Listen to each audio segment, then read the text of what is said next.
Meus irmãos, a graça e a paz da parte do nosso Senhor Jesus Cristo, amém? Que bom estarmos juntos nesse dia tão especial, que é a segunda convenção batista, comemorado no mundo todo como o dia do pastor, um momento de honrarmos aqueles que doaram a sua vida para o exercício do sacerdócio. E hoje pela manhã tinha uma mesa enorme de um canto ao outro, muita comida, e foi um momento de muita alegria, e eu quero agradecer a todos os gestos de carinho, de consideração, são eles que permeiam as nossas lembranças e que marcam todas as recordações. Eu louvo a Deus pela vida de cada um de vocês. A irmã Val fez um bolo enorme, um bolo em formato de Bíblia, a Bíblia Sagrada. Quem veio de manhã comeu do bolo, quem não veio me deu um bolo, mas está tudo bem, continua amando da mesma forma. E como o evangelista Marcondes falou, né, houve 2 etapas do café da manhã, foi muito bom. Pessoas venceram o medo, a timidez, vieram aqui à frente prestar a sua singela homenagem. Alguns trouxeram um presente, mas o maior presente, como sempre dissemos, é a vossa presença. Outros disseram que o presente vem do céu e vou estar guardando. Mas foi muito bom esse momento de comunhão, e Jesus valorizava muito a mesa, e foi muito especial para mim, não tenha dúvida disso. Peço sempre aos irmãos que orem por nós.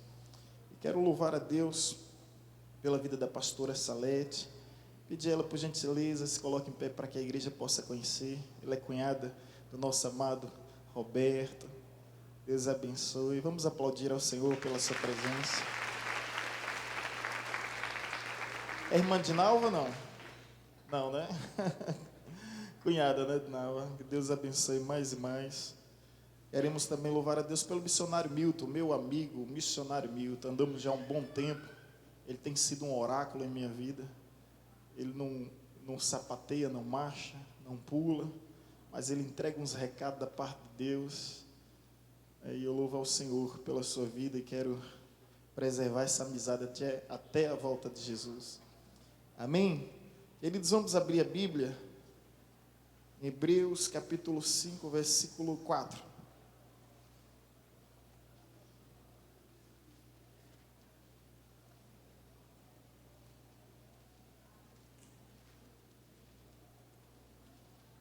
Hebreus capítulo 5, versículo 4.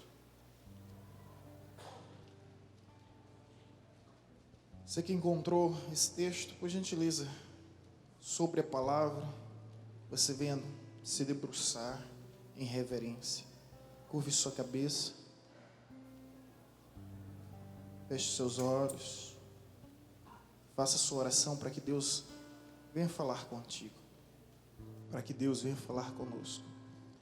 Pai querido, graças te damos, bendizemos ao teu maravilhoso nome e queremos nessa hora consagrar todo o nosso ser, para que possamos obter e receber de Ti a porção de vida para esse dia, em especial para este momento. Que a Tua palavra fale conosco, que a Tua palavra transcenda toda a elucubração, a especulação, conjectura humana, mas que a Tua palavra prevaleça, porque a Tua palavra, essa sim é viva, poderosa, eficaz, fiel e verdadeira. Ela tem um poder de transformar vidas e transformar histórias. E essa é a nossa oração. Que a palavra que será ministrada essa noite possa cumprir o seu propósito e alcançar cada vida que se encontra neste lugar. Que não venha e que não volte vazia. Antes cumpra o que lhe apraz e prospere para o que foi designado. Essa é a nossa oração em nome de Jesus. Amém. Ora, ninguém toma para si esta honra, senão quando é chamado por Deus, como foi Arão.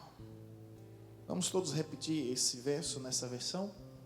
Ora, ninguém toma para si esta honra, senão quando é chamado por Deus, como foi Arão. Queridos, existe uma lei universal, e essa lei nos ensina que todos são inocentes até que se prove o contrário. Porém, infelizmente, se tratando de pastores, e principalmente dos nossos dias, todos são culpados até que se prove inocente. Há uma resistência imensa. E a Europa vive o pós-cristianismo porque perdeu a fé na igreja, a fé na Bíblia e a fé no sacerdócio. Apesar de existirem muitos pastores em nosso tempo, é verdade que homens de Deus estão em extinção. Muitos são chamados de pastores, mas poucos verdadeiramente são os pastores chamados. E é um desafio nosso, que exige muita resiliência, ficar tentando provar o tempo todo quem verdadeiramente nós somos. Como Marcondes bem disse, o nosso evangelista, eu me converti em 1º de janeiro de 2001, nessa igreja. Fui discipulado por essa igreja. Me batizei nesta igreja.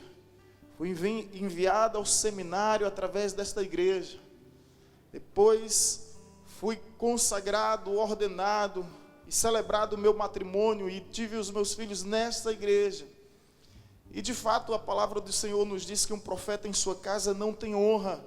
Eu particularmente me sinto honrado, mas ainda que um pastor não venha ter honra, que um profeta não venha ter honra, o mais importante é que ele venha ter a sua história. E com isso eu quero dizer que vocês me conhecem, sabem as minhas origens, as minhas raízes. Eu não caí de paraquedas. Todos acompanharam a minha trajetória. Hoje teve uma cena aqui incrível. Era Lorival e Anne lavando os meus pés, o meio da minha esposa, e depois eu e minha esposa lavando os pés deles. Há um bom tempo atrás, era eu e Lorival bêbado, abraçado, costurando as ruas dessa cidade. Mas a gente vê a transformação do Evangelho em nossas vidas. E a gente vê que Deus é poderoso para mudar realmente as nossas histórias. E hoje nós estamos no altar, servindo a Deus com toda alegria, com todo prazer, temor e tremor, porque Deus faz isso. Eu sempre digo, em relação a toda essa suspeita que existe em relação aos ministros do Evangelho, nós não podemos impedir que fale mal da gente, mas nós podemos impedir sim, que o que fale seja verdade. E esse é o meu compromisso. Não procuro ser perfeito, mas procuro sim ser irrepreensível.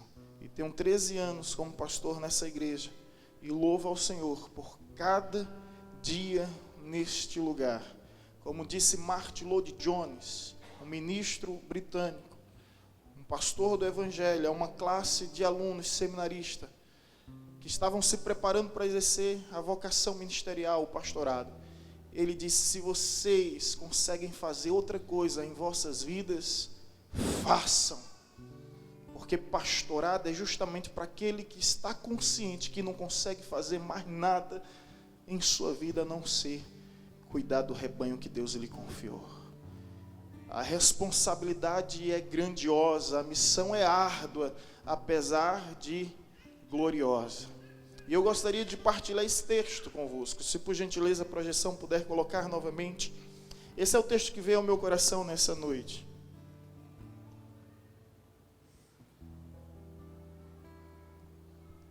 Ninguém, pois, toma esta honra, ninguém, pois, toma esta honra para si, senão quando é chamado por Deus, como foi o Arão. Eu gostaria de falar sobre a honra do sacerdócio. De fato, o que o texto nos ensina de imediato é que é uma honra ser sacerdote. Uma honra porque não é algo que você escolhe, mas é algo que você é escolhido.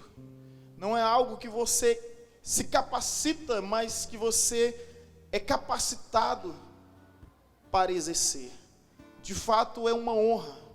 E quando o autor de Hebreus nos fala, ninguém, pois, pode se autodenominar, se auto-intitular pastor, ninguém ouse tomar essa honra para si, senão, quando for chamado por Deus, assim como Arão, ele nos revela uma história acerca desse verso. A história que quando Moisés traz a revelação da parte de Deus, informando a nação de Israel, que Arão seria o sumo sacerdote, que os seus descendentes seriam os sacerdotes, e que a tribo de Levi tinha sido escolhida para este ofício. Eles sofreram oposição de um primo chamado Corá, que não aceitou essa direção divina, e conseguiu persuadir, convencer, manipular e ludibriar outros como Datã e Abirão, e mais 250 chefes. Foram até Moisés questionar. Moisés, na segurança e na ousadia do Espírito, disse: se vocês morrerem de morte natural, Deus não está comigo. E resumindo toda essa história, a Bíblia nos diz que a terra se abriu e consumiu Datã, Corá e Abirão, com toda a sua tenda, com todos os seus pertences, com toda a sua propriedade, posses, animais e familiares. Como foi trágica a morte deles. E além dos 250 homens que também morreram, chefe das tribos, isso está escrito em Números 16, 14.700 pessoas morreram por causa de uma rebelião, a uma oposição de uma direção divina. A Bíblia diz que uma raiz de amargura contamina toda uma congregação. E a gente se depara com essa passagem e fica perplexo, porque você vê quanto isso trouxe e atraiu maldição. Tudo porque um dia um homem se opôs ao sacerdócio. Corá queria ser o sacerdote no lugar de Arão. E atraiu tamanha maldição, não somente para si, mas para os seus familiares e para todos os outros que estavam ao seu redor. É por isso que Martin Lloyd Jones diz: se você consegue fazer alguma coisa em sua vida que não seja o pastorado, faça, porque não é lugar para se aventurar, meu irmão. Não é lugar para brincar, de modo algum. E essa é a história, e agora sim você consegue entender o porquê está escrito: ora, ninguém toma para si esta honra, senão quando é chamado por Deus, como foi com Arão. Depois de tudo isso, Deus ainda quis manifestar a sua vontade e evidenciar o seu chamado na vida de Arão. Ele diz a Moisés: diga a todos os chefes das tribos, eram 12 tribos, que cada um deles peguem uma vara, uma espécie de cajado, coloque o nome deles, do chefe das tribos, sobre essa vara, e coloque elas dentro do tabernáculo.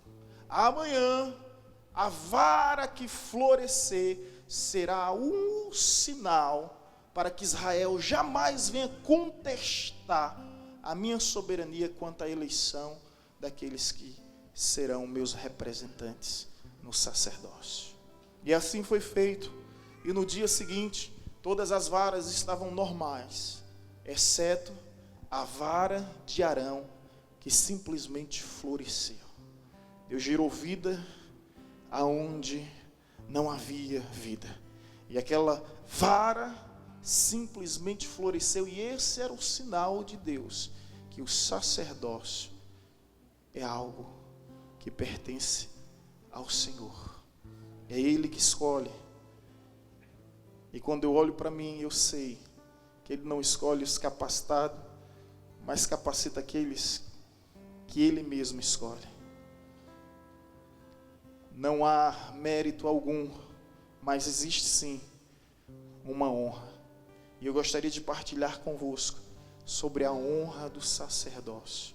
Os dias são difíceis, os tempos são maus, mas Jesus nos disse e nos deixou sobre aviso que muitos lobos viriam disfarçados de ovelhas. Então não há o que questionar, o que lamentar. São evidências do fim do tempo. Então muitos falsos pastores vão surgir. Na realidade, estão surgindo. E nós precisamos hoje ter o discernimento de quem é chamado, realmente chamado, ou de quem ouviu apenas um psiu. E pensou que era um chamado. A honra do sacerdócio, em primeiro lugar, baseado nesse verso. As duas lições estão aí, só são duas. Primeiro, se trata de uma eleição divina. Deus é quem escolhe. E os critérios que Deus usa diferem dos nossos. Assim como Deus usou o profeta Samuel para ir à casa de Jessé e consagrar um jovem pastor chamado Davi. A Bíblia nos diz nesse contexto que os pais de Davi erraram, que os irmãos de Davi erraram, e até o sacerdote errou. Mas Deus nos trouxe uma lição, que Deus não sonda a aparência, que Deus não sonda a formosura, mas Deus sonda o coração. E Davi foi escolhido justamente por causa do seu coração. Talvez uma virtude que ele mesmo nem reconhecia, mas que Deus, em sua soberania, já tinha, de alguma forma, colocado dentro de si, dentro de Davi. Então, a primeira honra do sacerdócio é eleição divina. Deus escolheu. Deus escolheu e pronto. Você acha que eu queria ser pastor? Olha bem para mim. Eu queria ser militar da aeronáutica, era esse meu sonho. E eu estava me preparando para isso. Até que o dia o chamado falou tão forte, que eu olhei para os meus livros, que eu tinha investido tanto nele, e comecei a chorar, e comecei a doar para os meus amigos. Olha, isso é para você. Um passou, foi ser policial, dei para outro, passou num concurso, e eu fiquei feliz por eles. Ele disse, e você? Ele disse, eu estou indo para o seminário. Me ver 4 anos confinado, sem acesso à TV, revista ou jornal, trancafiado. Quando esse pessoal dos reality show enlouquece, eu sei o que é isso. Confinamento. Tem hora que eu entrava dentro do guarda-roupa e começava a gritar, tenho que extravasar, senão explodir, implode. E ali era o deserto de Deus em minha vida. E só quem atravessou o deserto sabe valorizar a importância da chuva, a importância da água. Eu sabia que era momento de provações e privações para que Deus pudesse forjar o meu caráter. Não queria ser pastor, algumas vezes eu já disse isso, os irmãos já bem sabem. A minha tia queria que eu fosse médico, meu pai queria que eu fosse engenheiro, e minha mãe queria que eu fosse político. Até hoje. De vez em quando ela vem falar comigo. Até hoje. Ela queria que... Nenhuma mãe deseja isso para o seu filho, né, gente? Venhamos e convenhamos. A não ser que a mãe conheça o caráter e a essência do seu filho. Mas ela queria porque queria que eu fosse político. Eu, graças a Deus, ouvi a voz do Pai. Do Pai Celestial. Mas não era a minha pretensão. Porém, quando eu estive ciente do chamado, eu me lembrei do que está escrito: aquele que aspira o episcopado, excelente obra almeja. Não adianta retroceder, não adianta recalcitrar, não adianta lutar com Deus, a gente sempre sabe quem vai vencer. Não adianta resistir, a chamada é irresistível. E eu simplesmente me rendi, e 1 ano depois eu estava no seminário. E menos de 2 anos já estava cuidando de igreja. E com os 23 anos já estava sendo consagrado e ordenado ao pastorado dessa igreja. E o pastor mais jovem do estado da Bahia. E tudo aconteceu tão rápido e tão repentino. E graças a Deus, Deus tem nos conservado. Mas eu chegar no seminário novo, e uma pessoa perguntar, você tem quanto tempo de cristão? E eu disse, na época, eu só tenho 1 ano e 2 meses. Ela olhar para mim e dizer bem assim, sua igreja errou em lhe trazer para cá. E quando o capelão me ouviu, ele disse: você tem quanto tempo de evangelho? Eu disse: olha, eu só tenho 1 ano e 2 meses. Ele disse: o reitor sabe? Eu disse a ele: sabe. Ele disse bem assim: e ele deixou você vir?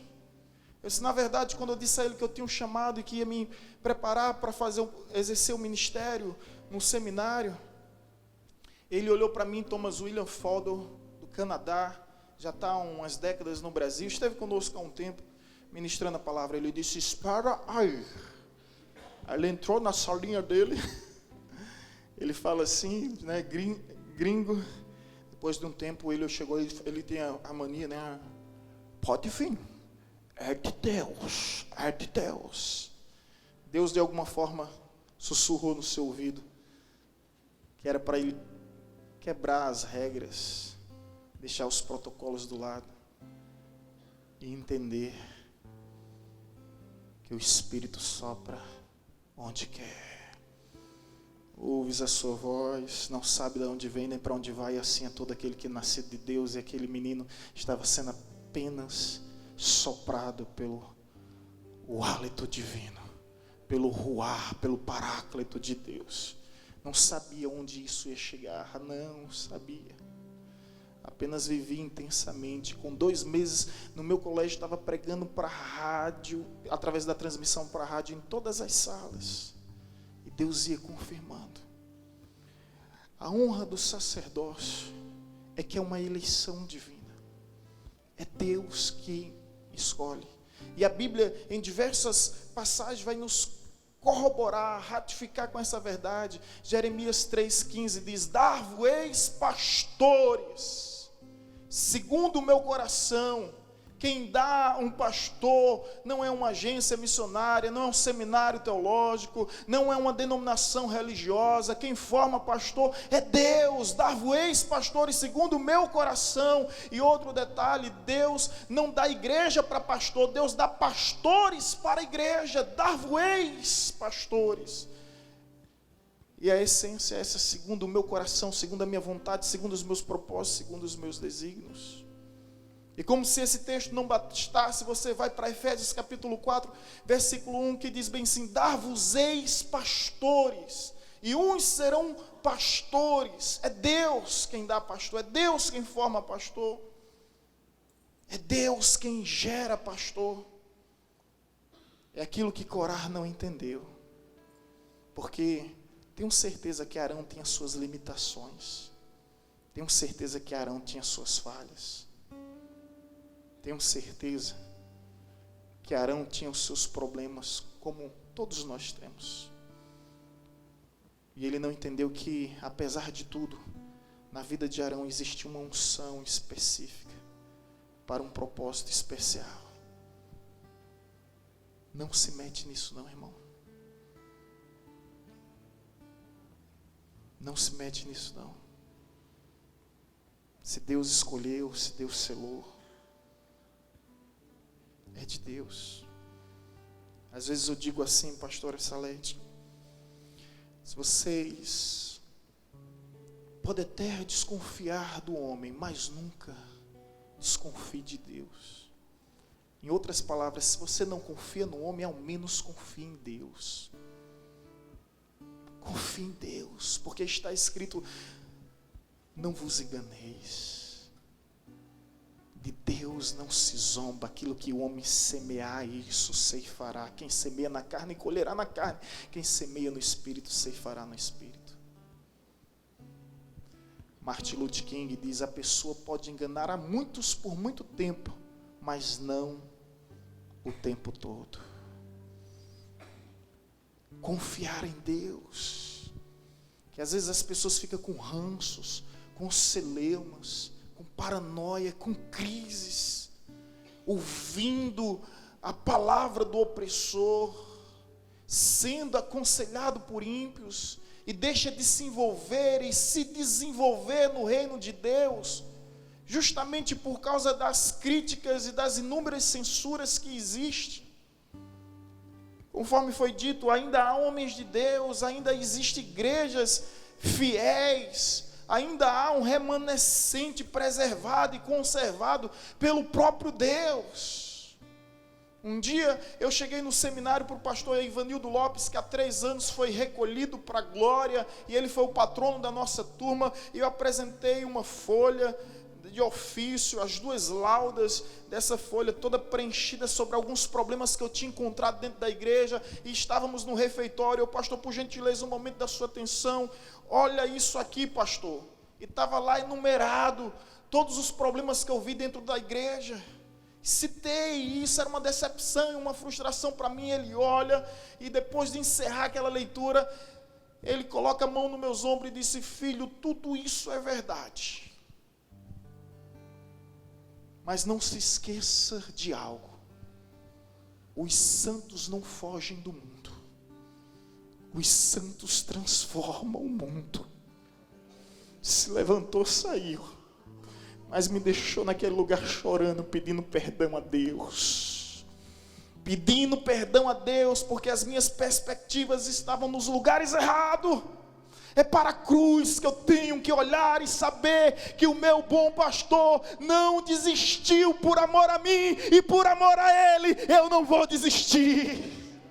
Essa é a nossa maior motivação, é a cruz, porque na cruz Ele sofreu todo tipo de insulto, de oposição, de injúria, de infâmia, de calúnia, mas Ele não desistiu, Ele não desistiu, Ele não desistiu. E às vezes alguém vem dizer: olha, eu não vou para a igreja porque tem muitos hipócritas. Aí John Piper disse: venha ser mais um conosco. Eu não vou para a igreja, eu saí da igreja porque tem muito problema. Então saia do mundo também, porque o mundo está repleto de problema. E as pessoas criam álibis, pretextos, subterfúgios para não encarar a realidade. E a realidade é essa, meu irmão, que sim, essa igreja será aperfeiçoada um dia, mas não através das mãos humanas, mas através da mão divina. No grande arrebatamento seremos transformados em glória, e aquilo que é corruptível se revestirá de incorruptibilidade, e seremos assim como Ele é. Aleluia! E essa é a minha esperança. É o meu anseio, saber que não somos nós que fazemos isso. Ele fará isso no devido tempo, e enquanto esse tempo não chega, nós vamos conviver com as nossas diferenças, e são as nossas diferenças que vai exigir da gente o caráter cristão.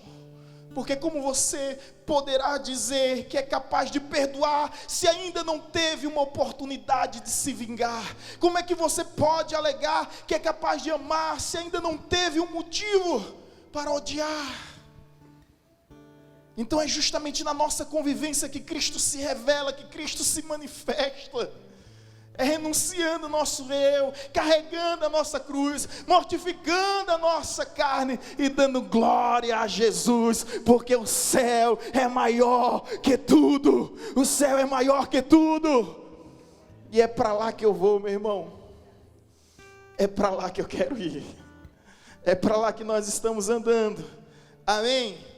Então, a honra do sacerdócio, em primeiro lugar, ser escolhido por Deus. Um pobre pastor amigo meu um dia pregou, dizendo: nós pastores somos ungidos por Deus.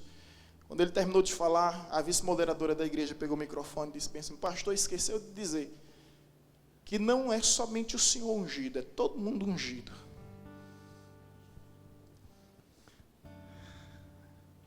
Ela não estava errada, mas a intenção dela foi totalmente equivocada. Foi o espírito de Corá no coração dela. Se Moisés é escolhido, nós também somos escolhidos. Se Arão é escolhido, nós também somos escolhidos. E existe essas conversas aí. Por isso que existem muitos desigrejados. Não é só o pastor que é escolhido, nós somos escolhidos. Não deixa de ser uma verdade, mas a verdade incompleta é pior do que uma mentira. E foi assim que Adão e Eva foram enganados no Éden, através da verdade incompleta. É verdade que todos nós somos ungidos. É verdade que existe o sacerdócio real. Mas é verdade que existe uma chamada especial na vida de um pastor. E se essa chamada não existisse, eu digo por mim mesmo, missionário Milton, eu não suportaria. Se não fosse essa chamada, eu não encontraria sentido nenhum em dizer sim. Se não fosse essa chamada específica. Eu não sei como você vê o pastor. Alguns veem como conselheiro, outros como ancião, outros como mestre. Mas eu vou te dizer como Deus vê um pastor. Olha para a igreja de Apocalipse, as 7 igrejas. Deus, em primeiro lugar, se refere ao pastor. E ele diz sempre assim: ao anjo da igreja, escreve. Ao anjo da igreja, escreve. É assim que Deus vê o pastor, como anjo, como mensageiro. É um privilégio? É. Mas é uma responsabilidade tão grande, porque até mesmo os anjos dos céus almejaram essa função, e Deus não permitiu. Preferiu confiar a homens simples e comuns. E a esses homens simples e comuns, Ele vai exigir das suas mãos o sangue de cada vida. Já orou pelo seu pastor hoje?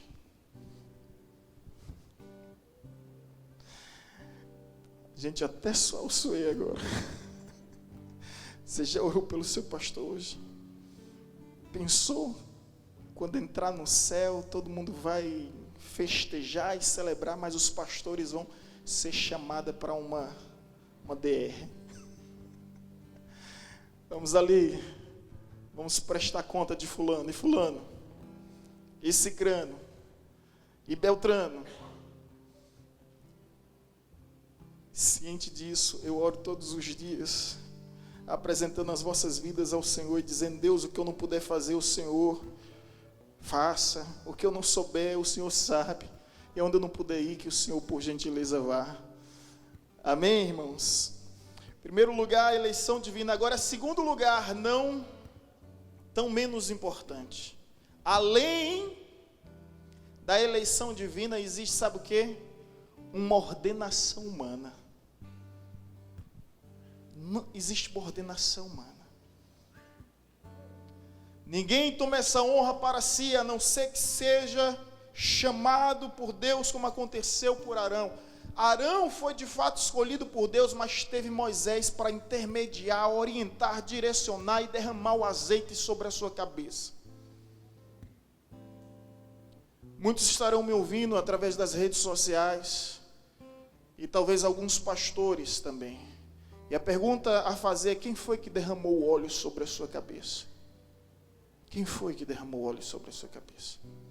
Houve pessoas que saíram daqui de Paulo Afonso e depois vieram se autodenominando pastores e criaram um estrago terrível em nossa cidade.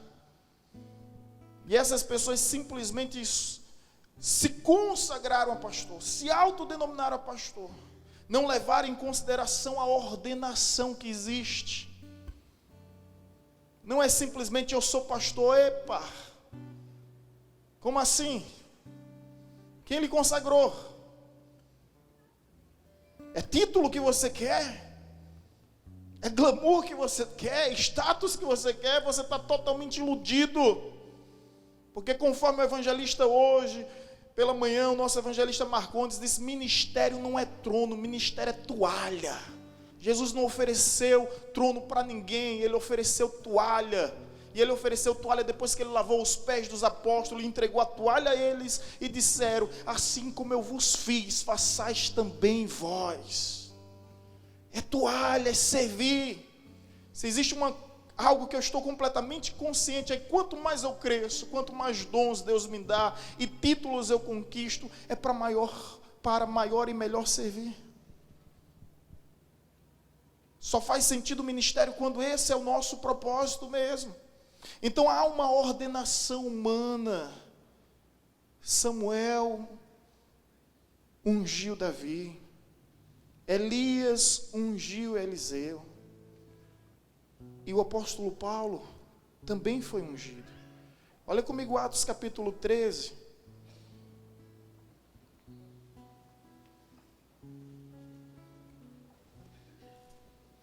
Atos capítulo 13.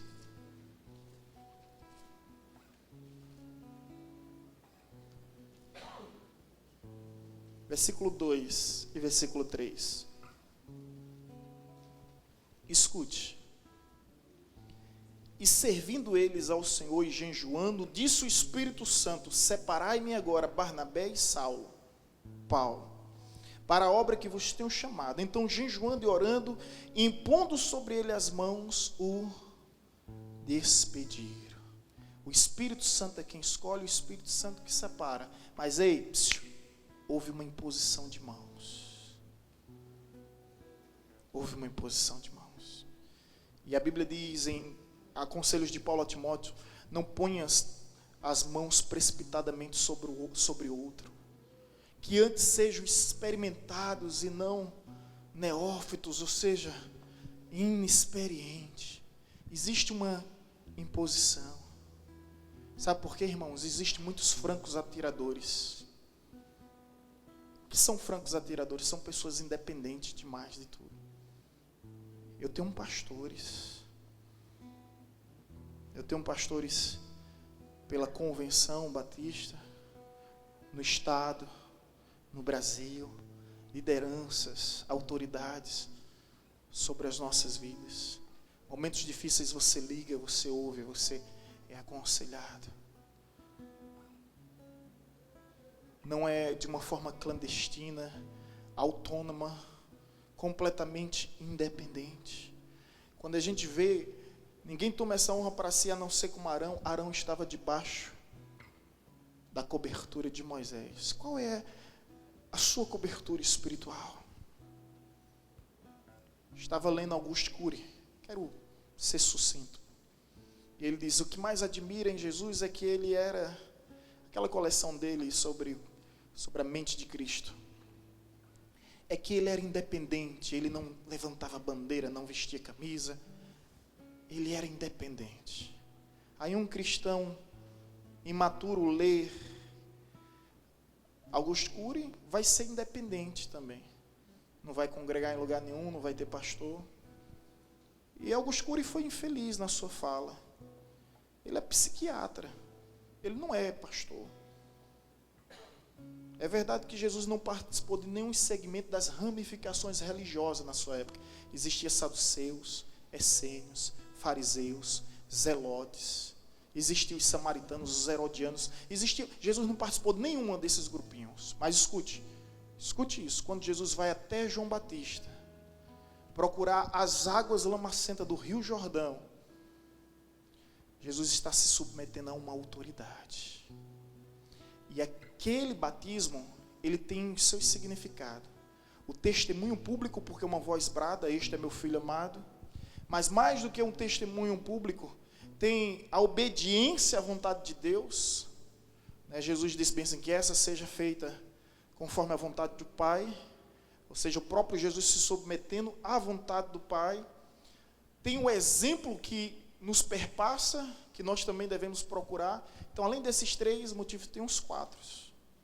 Nós tivemos ano passado no Rio Jordão, nas cavernas de Curã, eu, minha esposa, minha mãe, nós encontramos que os essênios, a ramificação que João Batista participava, nas cavernas, eles tinham um local onde eles realizavam o batismo. E aquele batismo era transferência do sacerdócio. Era transferência sacerdotal. Escute isso que você vai entender. Então, quando Jesus está buscando João Batista, é mais do que um batismo, um banho de água, cumprimento da lei, exemplo público, ou testemunho dos céus. É uma transferência que está havendo ali. É uma transferência. Agora eu pergunto: quem era João Batista? Era filho de quem? Era filho de quem João Batista? De Zacarias. E quem era Zacarias? Um sacerdote. João Batista está transferindo agora sua unção sacerdotal para Jesus. De modo que após o batismo, os discípulos de João chegam até João e dizem: olha, algumas pessoas estão nos deixando de seguir e está seguindo a esse tal de Jesus que o Senhor batizou. O que é que João Batista diz? O importante é que ele cresça e que eu diminua. Até Jesus se submeteu, sendo Deus, a uma ordenação humana, a uma autoridade humana, eu pergunto a mim, quem sou eu para ignorar? Aí eu volto ao texto de Hebreus. Ninguém, pois, tome esta honra para si mesmo, senão quando chamado por Deus, como aconteceu com Arão. A honra do sacerdócio é a eleição divina e é a ordenação humana. Não pode se levantar para ensinar quem nunca sentou para aprender. Pastor Márcio Valadão disse que chegou um camarada na sua igreja e disse bem assim: pastor, quando é a próxima consagração de pastores? Aí o pastor está agendado. Mas por que você quer saber? Não, porque Deus falou no meu coração que eu devo participar desta próxima ordenação de pastores. Desse jeito. Aí o pastor Márcio Valadão: oh, meu amado. Aquele jeitinho bem cá. Vá sentir cheirinho de ovelha primeiro. Vai sentir cheiro de ovelha. Vai sentir cheiro de ovelha. Depois que você começar a andar com o rebanho, aí você vem me procurar para dizer se você é chamado ou não. Eu quero concluir dizendo aqui a função do pastor. Qual a função do pastor? Primeiro, guiar. As ovelhas não têm senso de direção. É um animal quadrúpede e não tem senso de direção. É tanto que há uma história que uma ovelha se jogou de um precipício e um rebanho todo acompanhou aquela ovelha. A ovelha não tem senso de direção. Então a ovelha precisa de um pastor.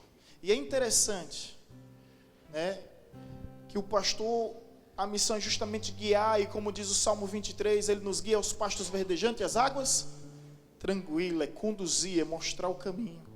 Segunda missão do pastor é guardar, proteger, cuidar dos lobos, dos ursos, assim como fez Davi, das serpentes, de todo predador, porque a ovelha, ela não tem defesa própria. Os equinos têm suas patas, os pássaros têm seus bicos, as serpentes têm seus venenos, os felinos têm suas garras, os caninos têm suas presas. Mas eu pergunto a você, qual é a defesa de uma ovelha? Qual é? O peixe tem suas escamas, alguns animais têm os seus espinhos, têm os seus chifres. Não é verdade? Todo animal tem sua defesa. As abelhas têm os seus ferrões. Agora, qual é a defesa da ovelha? Não venha me dizer que é lã. Não é lã. Lã não protege nada, né? Lã é o conforto das bichinhas. Protegê-la do frio.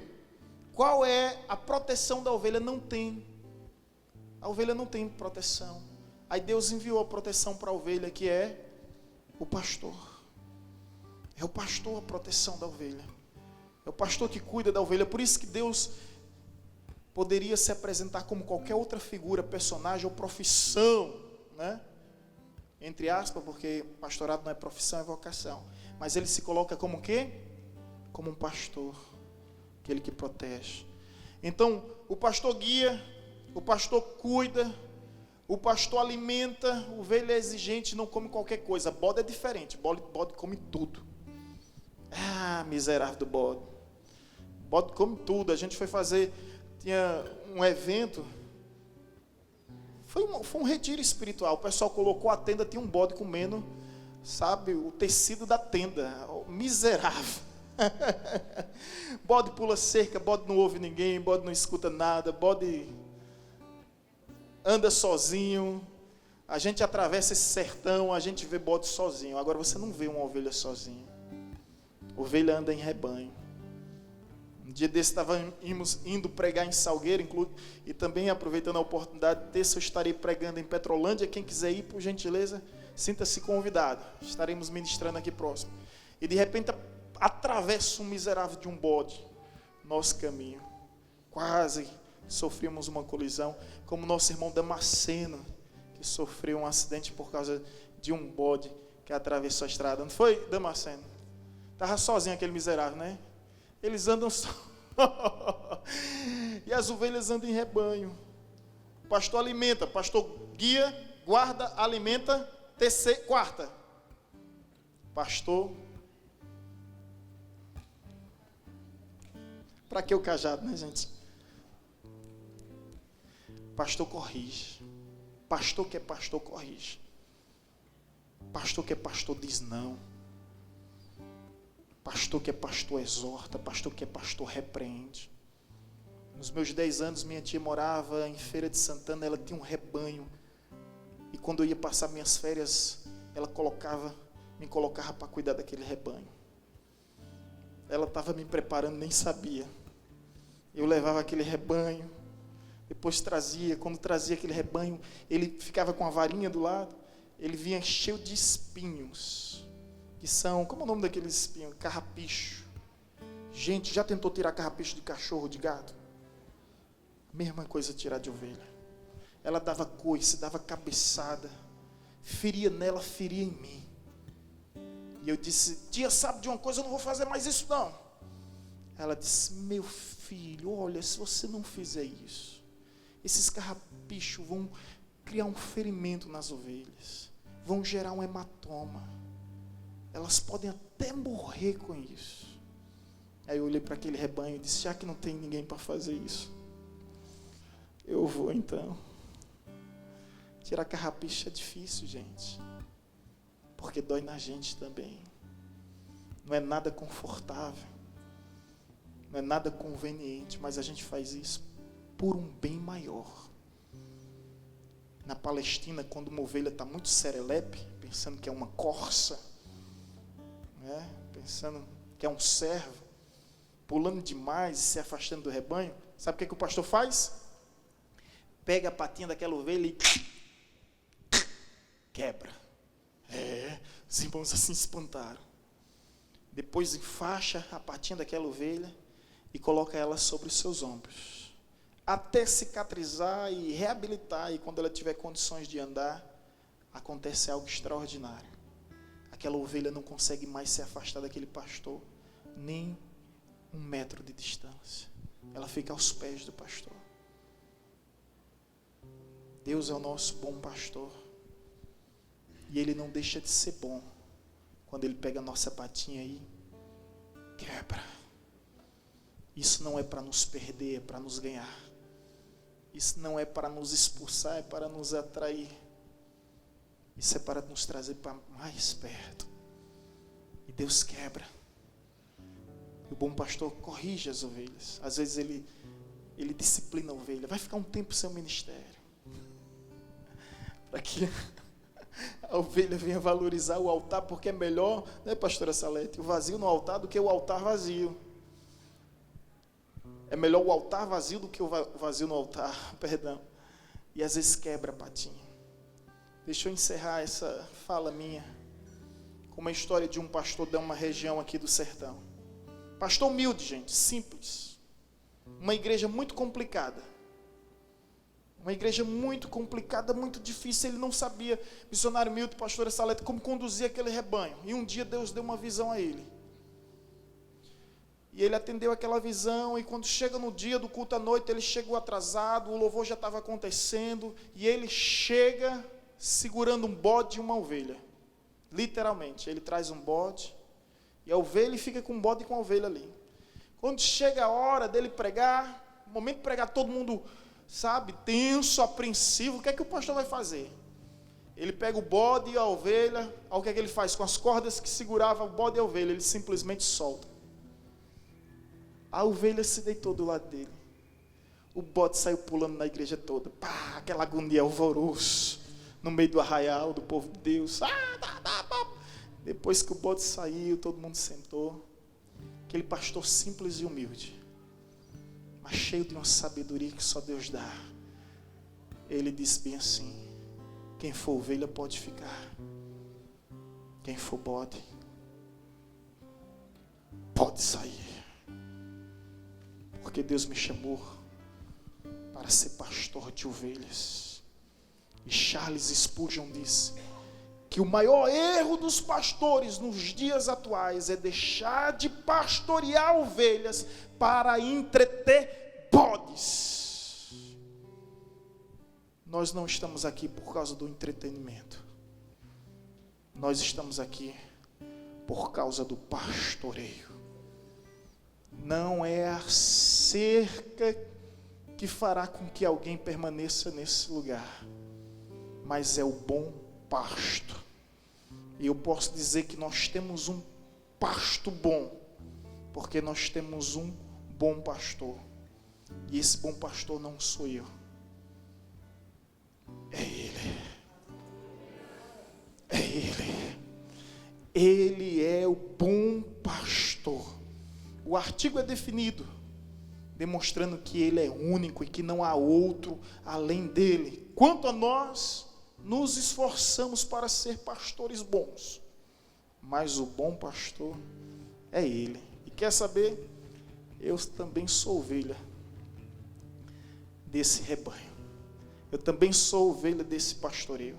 Quando um pastor precisa se ausentar, e é algo muito rápido, isso é história de pastoreio, é algo urgencial, emergencial. Sabe o que é que o pastor faz? Ele pega um sininho com a corda e coloca em uma ovelha. A ovelha que está mais próxima dele. Ele vai lá, pega aquela ovelha, coloca uma corda com um sininho. Para onde ela anda, o sininho faz o barulho e as outras ovelhas vão acompanhando. E o pastor se ausenta por um momento. Eu sei, estou plenamente consciente disso, que eu sou apenas uma ovelha com um sininho. Uma ovelha em que o pastor colocou um sininho provisoriamente. Mas um dia ele vai vir, ele virá, ele voltará, e o sininho pertence a ele, voltará para ele. E naquele dia a Bíblia diz que haverá um só pastor e um só rebanho. Um só pastor, um só rebanho. Um só pastor, um só rebanho. Vamos nos colocar em pé em nome de Jesus e vamos louvar a Deus mais uma vez. Ouvi o meu Senhor bater na porta e o meu coração queimou. Ouvi o meu Senhor bater na porta e o meu coração queimou.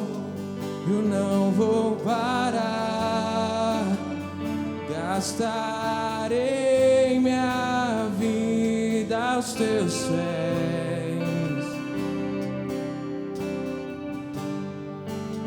Eu não vou parar, gastarei minha vida aos teus pés.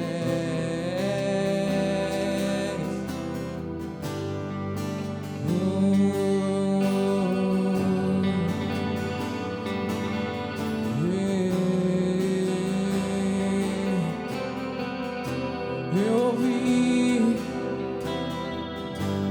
ouvi o meu Senhor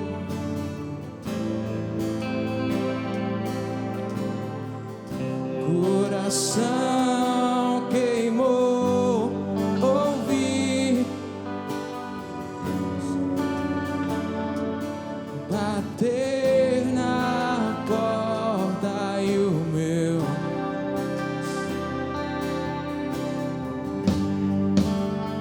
não vou parar, gastarei minha vida aos teus pés.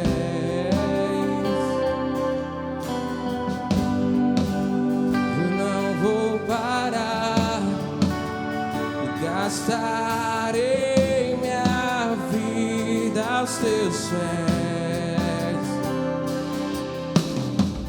Tem um fogo cerrado em meu peito, que não me dá descanso. Eu não tenho descanso. Eu tenho fogo cerrado em meu peito que não me dá descanso. Eu não tenho descanso.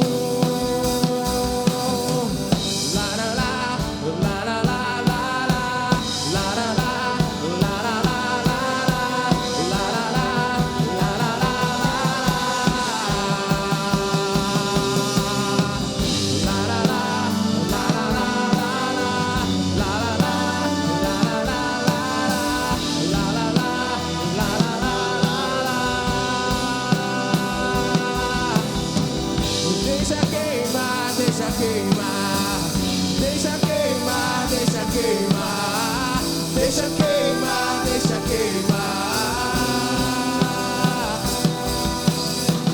deixa queimar, deixa queimar, deixa queimar, deixa queimar, deixa queimar, deixa queimar, deixa queimar, deixa queimar. Deixa queimar, deixa queimar, deixa queimar, deixa queimar, deixa queimar, deixa queimar, deixa queimar, deixa queimar, deixa queimar, deixa queimar. Aleluia! Ouvi o meu bater na porta e o meu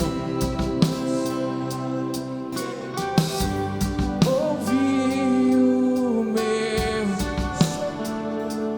bater na porta e o meu eu não vou parar, gastarei. Gaste sua vida nos céus. Eu não vou parar. Gastarei minha vida aos teus céus. Eu tenho fogo cerrado em meu peito que não me dá descanso. Eu não tenho descanso. Eu tenho fogo cerrado em meu peito que não me dá descanso. Eu não tenho descanso.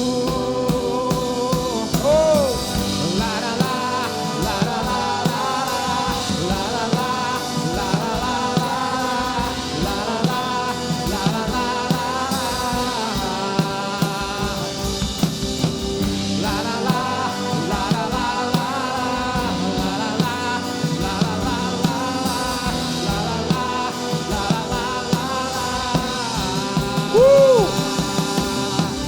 Deixa queimar, deixa queimar,